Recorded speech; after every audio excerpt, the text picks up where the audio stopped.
नवीन गोष्टी नवी कहाणी आजी आजोबा नित्य सांगती गाती हसती दिशा दहाही आनंदाची नवी पर्वणी ज्ञान रंजन अशी ही खाणी झरा नेऊया श्रोत्यांच्या मनी अनुभव अनुभव.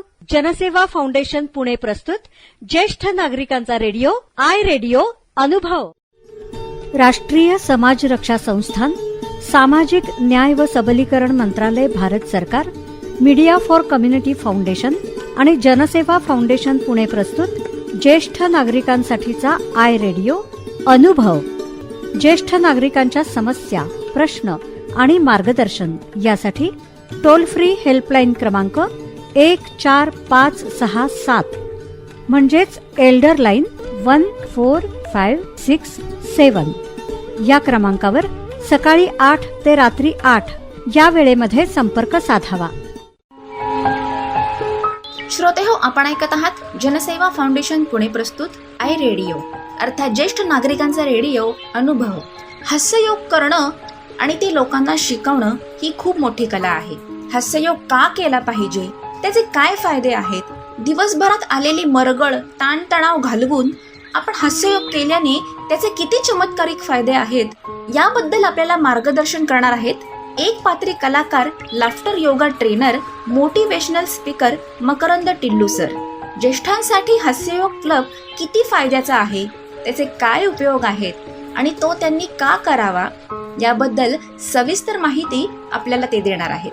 चला तर मग जाणून घेऊयात त्यांच्याचकडून.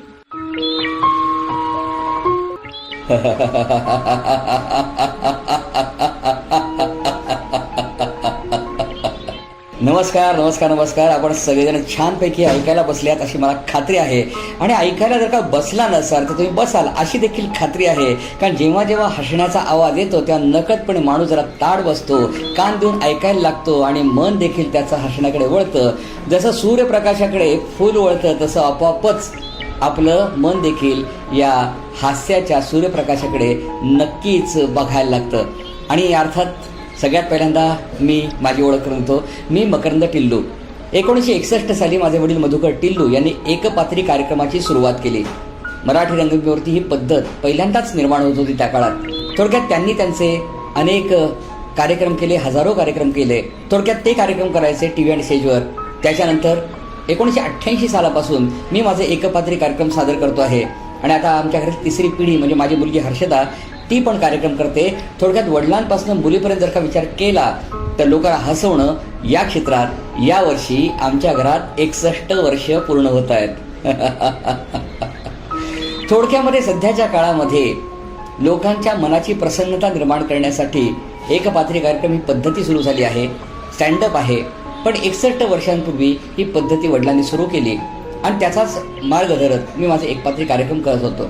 म्हटलं तसं हे सर्व कार्यक्रम करत असताना साधारणपणे एक 93-94 दरम्यान मनामध्ये प्रश्न पडला. सगळेजण म्हणतात think positive, but nobody tells us how to think positive. म्हणजे विचार सकारात्मक करा म्हणजे काय करा. आणि मग याच्यातनं मी विनोद ह्या विषयावरती अभ्यास करायला लागलो. याचं कारणही थोडंसं वेगळं होतं.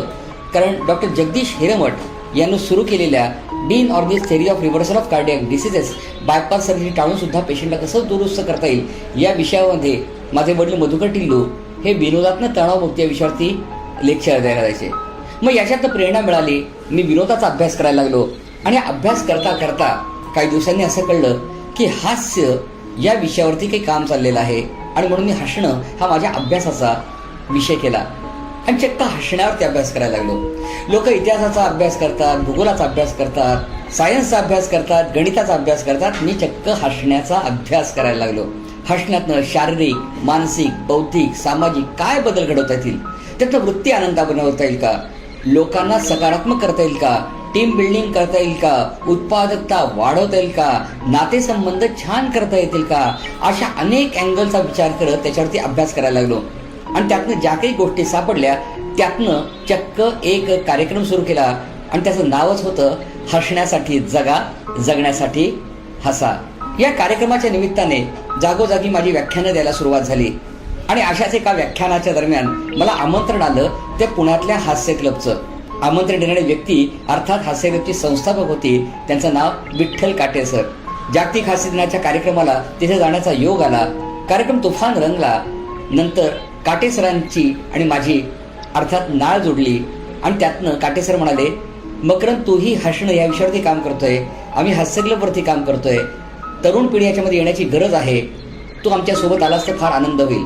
आणि त्याची प्रेरणा घेऊन मी त्यांच्यावर काम करायला लागलो. अर्थात मला माहिती आहे आज बहुसंख्य ज्येष्ठ नागरिक सुद्धा हा कार्यक्रम ऐकत असतील. माहिती म्हणून सांगतो, तरुणपणापासून आत्तापर्यंत जर का विचार केला तर ज्येष्ठांबरोबर गेली 21 वर्ष मी काम करतोय. आणि त्या निमित्ताने हा सगळा कार्यक्रम करताना लक्षात आलं की लोकांना आपल्याला सकारात्मक करायचंय. सकारात्मक करायचं म्हणजे काय करायचंय हा विषयावरती काम करायला लागलो.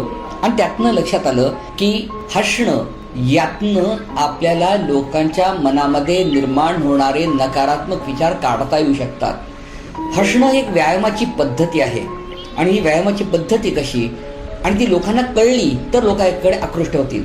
वर्षानुवर्ष आपण एकच वाक्य बोलतो आहोत, ऐकतो आहोत, laughter is the best medicine. पण या मेडिसिनचा वापर कसा करायचा हे कोणी सांगायलाच तयार नव्हतं. आणि होतं काय, शाळेपासनं आपल्याला एकच वाक्य लोकांनी शिकवलंय, तरी हसू नकोस. आठवतंय का शाळेतले जुने दिवस ज्यामध्ये पहिल्यांदा आपल्याला मास्तरांनी शिकवलं होतं, हसू नकोस, त्यात काय काढतोय, गप्प बैस. हे वाक्य ऐकून आपण हळूहळू हसणं बंद करायला लागलो. 3 वर्षाचं लहान मूल हे दिवसातनं 300 ते 500 वेळा हसतं. 5 वर्षाचं लहान मूल दिवसातनं जवळजवळ 200 वेळा हसतं. आणि माणसाचं वय जसं वाढतं हसणं मात्र कमी कमी व्हायला लागतं. सगळेजण म्हणतात माणसाचं वय वाढतं तसं हसणं कमी होतं. पण उलट आहे दोस्तो, माणसाचं वय वाढतं म्हणून हसणं कमी होत नाही, तर हसणं कमी होतं म्हणून वय वाढतं. थोडक्यात माणसाला तरुण राहायचं असेल तर त्यासाठी हसण्यासारखं दुसरं वरदान कुठलंच नाही. मग वापरायचं कसं, त्यासाठी काय करता येईल, म्हणून हसण्याची जे निर्णय पद्धती आहे, शैली आहेत, हे शिकायला लागलो. डॉक्टर मदन कटारिया यांनी 1995 साली जगातल्या पहिल्या हास्य क्लिपची सुरुवात केली. आणि त्यांची प्रेरणा घेऊन जगभरामध्ये 110 देशांमध्ये ही हास्य क्लिपची चळवळ चाललेली आहे. 1997 साली विठ्ठल काटे सर, सुमनताई काटे यांनी नवचैतन्य हास्य परिवाराची पद्धती हे पुण्यामध्ये सुरू केली. आणि त्यांच्याबरोबर गेले 21 वर्ष मी काम करतो आहे. संस्थेचा मुख्य समन्वय विश्वस्त म्हणून मी काम करतो आहे. आणि हे करताना जास्तीत जास्त लोकांपर्यंत ही पद्धती कशी नेता येईल यासाठी आम्ही काम करतो. आता ते सगळं करताना महत्वाची गोष्ट काय आहे तर हसण्याचा फायदा. कारण काय माहितीये का, नुसतंच एखादी गोष्ट करा असं म्हटलं तर लोक करत नाही. काहीतरी फायदा असेल तर करावं असं वाटतं. मग फायदा काय, हसताना एका अर्थाने ॲरोबिक एक्झरसाइजच होत असतो. म्हणजे काय, हसताना आपण लक्षात घ्या, तुम्ही एकदा ट्राय करून बघा, नुसतं ऐकू नका. करेक्ट, माझ्यावर करा, करेक्ट, करा करा करा करा, व्हेरी गुड, करा. अरे गंभीर नका चेहरा करू, करा, लक्षात येतंय, हा छान.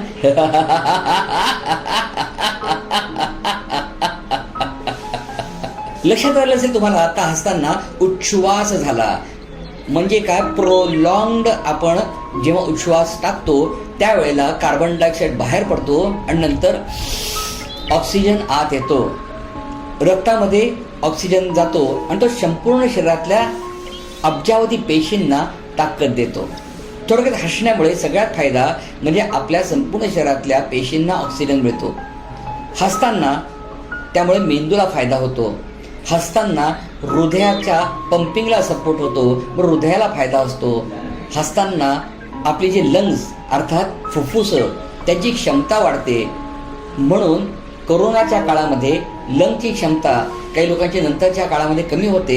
हास्य केला तर लंगची क्षमता चांगली राहण्यासाठी नक्की सहकार्य होऊ शकतं. हसताना पचन संस्थेला फायदा आहे. हसताना आपले मस्क्युलर सिस्टीम अर्थात शरीराचे स्नायू त्यांना फायदा आहे. हसताना नॅचरल पेनकिलर तयार होतात, एंडॉर्फिन सिक्रेशन होतात, वेदना शमन तयार होतं, हॅपी हॉर्मोन, हॅपी केमिकल तयार होतात. थोडक्यात आपल्या संपूर्ण शरीरामध्ये जे स्ट्रेस हॉर्मोन आहेत ते कमी होतात आणि हॅपी केमिकल, हॅपी हार्मोन वाढायला लागतात. थोडक्यात हसताना ही निर्माण होणारी प्रसन्नता आपल्याला जगण्याकडे सकारात्मक बघण्याची दृष्टी देते. शेवटी खरं म्हणायचं झालं तर आपलं आयुष्य आहे काय, तर आपण प्रत्येक क्षणाला कुठल्या ना कुठल्या तरी गोष्टीला रिॲक्ट करत असतो. ही रिॲक्शन फार महत्त्वाची आहे. मग ही रिॲक्शन जर का वारंवार हसल्यामुळे आपली सकारात्मक व्हायला लागते, कारण व्ही लिव्ह ऑन 2 लेवल्स. आपण 2 पातळ्यांवर जगतो. एक आहे शरीर आणि दुसरा आहे मन. शरीराच्या फिटनेससाठी आपण व्यायाम करतो, मग मनाच्या फिटनेससाठी काही व्यायाम करायला हवा का नको? हसणं हे चक्क मनाच्या फिटनेसचा व्यायाम आहे. वारंवार हसून हसून हसून आपण आपल्या मनाला सकारात्मक प्रतिक्रिया देण्याचं प्रशिक्षण अर्थात ट्रेनिंग देतो. हे फार महत्वाचं आहे. आपण जेवण कसं करतो, आपण दररोज झोपतो कसं, आपण दररोज साधं तोंड कसं धुतो, या सगळ्या गोष्टी कृतीने सवयीने तयार झालेल्या असतात. तसंच आपल्या शरीरामध्ये आणि मनामध्ये हा जो बदल घडवायचा आहे त्यासाठी आपल्याला प्रशिक्षण देण्याचीच गरज आहे. जेव्हा आपण प्रशिक्षण देतो तेव्हा आपलं मन हे सकारात्मक प्रतिक्रिया द्यायला लागतं. मग हे करण्यासाठी हास्य क्लबला जायलाच हवं का? आणि हे हास्य क्लबला जाताना लोकांचा पहिला प्रश्न असतो, तिथं वेड्यासारखं हसतात. माहिती म्हणून सांगतो, हसणारे वेडे नसतात, तर न हसून आपण वेडेपणा करतो. हास्य क्लबमध्ये जे लोक येतात ते एक्झरसाइज म्हणून, व्यायाम म्हणून अर्थात हास्य करतात. हे कायम लक्षात ठेवा. तुम्ही जिम मध्ये जाता, एखादं वजन उचलता, मग कोणी म्हणतं का हा काय वेड्यासारखं वजन उचलतोय? लोक सकाळी पळायला जातात, कोणी असं म्हणतं का काही कारण नसताना पळतोय, काय वेड्यासारखं पळतोय? नाही ना. मी थोडक्यात आपण हे स्वीकारलंय की लोक इथं एक्झरसाइज म्हणून त्या गोष्टी करतायत. तसंच हास्य क्लबमध्ये आपण एक्झरसाइज म्हणून करतोय. अर्थात हास्य क्लबमध्ये जेव्हा एक्झरसाइज म्हणून करता त्याला जोड मिळते कोणाची? तर आजूबाजूला आपले जे सहकारी असतात त्यांची. कारण माणूस हा समाजप्रिय असल्यामुळे आपल्या आजूबाजूची लोक हसतायत म्हटलं की आपल्या मनाला कॉन्फिडन्स येतो. कारण एकट्याने हसताना लोकांना लाज वाटते, पण एकत्र असताना एक हुरूप येतो. होतं काय, आपण सामुदायिक हास्य करतो आणि सामुदायिक हास्य केल्याचा फायदा असा होतो की तुम्ही नकळतपणे लोकांशी जोडले जाता. थोडक्यामध्ये लोकांच्या एकटेपणाची जी भावना आजकाल होत चाललेली आहे त्यातनं अनेकांना नैराश्य येतंय. नवरा बायको हे ऑफिसला जातात आणि आजी आजोबा घरामध्ये असतात. अशा वेळेला आम्ही एकटे आहोत अशी भावना येते. हास्य क्लबमध्ये आल्यानंतर ही उदासीनता निघून जाते. हास्य क्लबमध्ये जे व्यायाम होत असतात ते सूक्ष्म व्यायाम आहेत, प्राणायाम आहेत आणि हास्ययोग आहे. या 3 टप्प्यावरती आपण गोष्टी करून शरीर मनाला सामर्थ्य देत असतो. मग हास्याचे प्रकार तरी किती? जवळजवळ 300हून जास्त हास्याचे विविध प्रकार आतापर्यंत तयार झालेले आहेत. याच्यामध्ये मिरची हास्य आहे, लायन हास्य आहे, म्हणजे अर्थात सिंह मुद्रा हास्य आहे.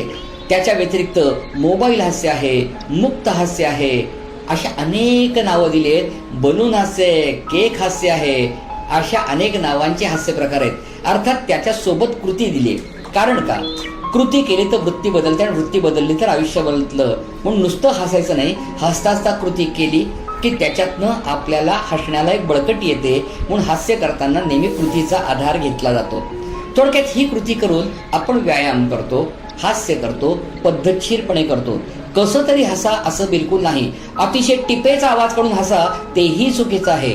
तुम्हाला एखादं ऑपरेशन झालंय, पोटाचा विकार झालेला आहे आणि अशा मोठ्यांनी हसा नाही.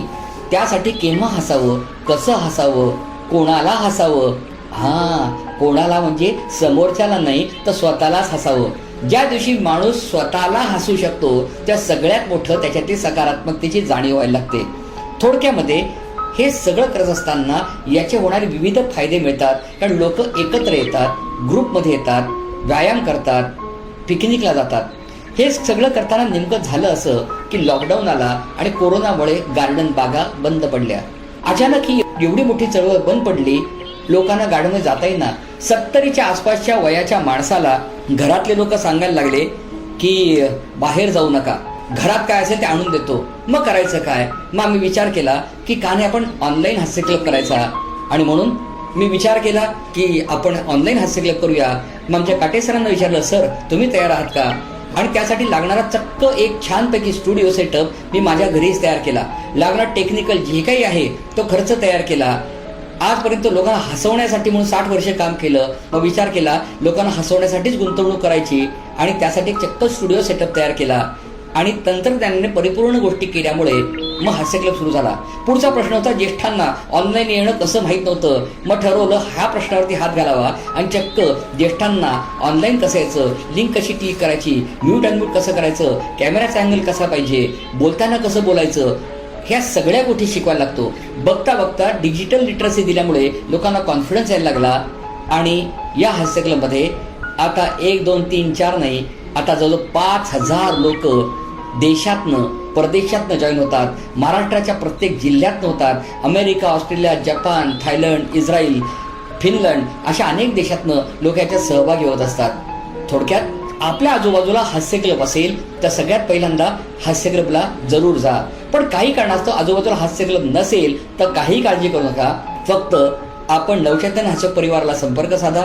माझं नाव मकरंद टिल्लू आहे. आपण मला संपर्क साधा. आपल्याला आम्ही फॉर्म पाठवून देऊ. तो फॉर्म भरल्यानंतर तुम्हाला नियमित लिंक येण्यासाठी ग्रुपमध्ये जॉईन केलं जाईल आणि त्याच्यातनं तुम्ही घरात बसल्या बसल्या हास्य क्लबमध्ये जॉईन होऊ शकता. चला तर आपण हसत राहूया, आनंदी राहूया आणि सगळ्यात महत्त्वाची गोष्ट सकारात्मक समाज निर्माण करण्यासाठी एकत्रित येऊन काम करूया. कारण करायचं काय, शेवटी हसण्यासाठी जगायचंय आणि जगण्यासाठीच हसायचंय. धन्यवाद.